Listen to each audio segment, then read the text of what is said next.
பார்த்தீங்கன்னா அந்த காலத்தில் இன்னைக்கு இருக்கிற மாதிரி அவ்வளோ ஹாஸ்பிட்டல்ஸ் எல்லாம் இல்லைங்க. டாக்டர் இல்லாமல் வாழ்ந்த மக்களும் அவங்க தான். ஏன் இன்னும் சொல்ல போனா தப்பா எடுத்துக்காதீங்க, டாக்டரை விட நல்லா வாழ்ந்த மக்களும் அவங்க தான். ஏன் தெரியுமா? டாக்டர் இருந்தாலும் போக மாட்டாங்க, மாத்திரை இருந்தாலும் தேட மாட்டாங்க. ஆனா ஒரு எண்ணெய் மட்டும் முழுசா நம்பினாங்க. அது வேற ஒன்றும் இல்லைங்க, நம்ம நல்லெண்ணெய் தானுங்க. இந்த மாதிரி யூஸ்ஃபுல் கண்டென்ட்டுக்கு என்னை ஃபாலோ பண்ணிக்கோங்க. நம்ம தாத்தா பாட்டி காலத்துலங்க லைஃப் ஸ்டைல் டிசீஸ்ங்கிறதே இருக்காது. மூட்டு வலி பார்த்தீங்கன்னா ரொம்ப கம்மிங்க. ஆனால் இப்போ பார்த்தீங்கன்னா 20 வயசில் மாத்திரை சாப்பிட்றாங்க, 30 வயசில் ஃபுல் பாடி செக்கப்புங்கிறாங்க. நம்ம தாத்தா பாட்டி உடம்புக்கு பார்த்தீங்கன்னாங்க மருந்தே தேவைப்படலை. ஏன்னா அவங்க மருந்து தேவையில்லாத மாதிரி அவங்க லைஃப் ஸ்டைலில் இருந்தது. சமையலில் நல்லெண்ணெய் யூஸ் பண்ணும் போதும் தலைக்கு தேய்ச்சி குளிக்கும் போதும் அவ்வளோ ஸ்ட்ரென்த் கிடைச்சது. அது வெறும் எண்ணெய் மட்டும் இல்லைங்க, அது நம்ம பண்பாட்டு சமாச்சாரம், அது ஒரு பழக்க வழக்கம். அவங்க உடம்பு சிக்னல் கொடுத்தா கேட்டுக்குவாங்க. ஆனால் நம்ம எல்லாம் பாருங்க அதை கேட்கவே மாட்டாங்க. ஒன்னு புரிஞ்சுக்குங்க, டாக்டர் வேண்டான்னு அவங்க எந்த இடத்துலயும் சொல்லவே கிடையாது. ஆனா டாக்டரே இல்லாத ஒரு வாழ்க்கை வாழ்ந்தாங்க, அழகா வாழ்ந்தாங்க.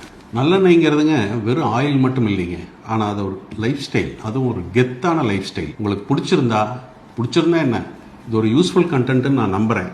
கண்டிப்பா இந்த வீடியோவை உங்க குடும்பத்தில் இருக்கிற எல்லா மெம்பர்ஸ்க்கும் ஷேர் பண்ணுங்க. வாழ்க வளர்க.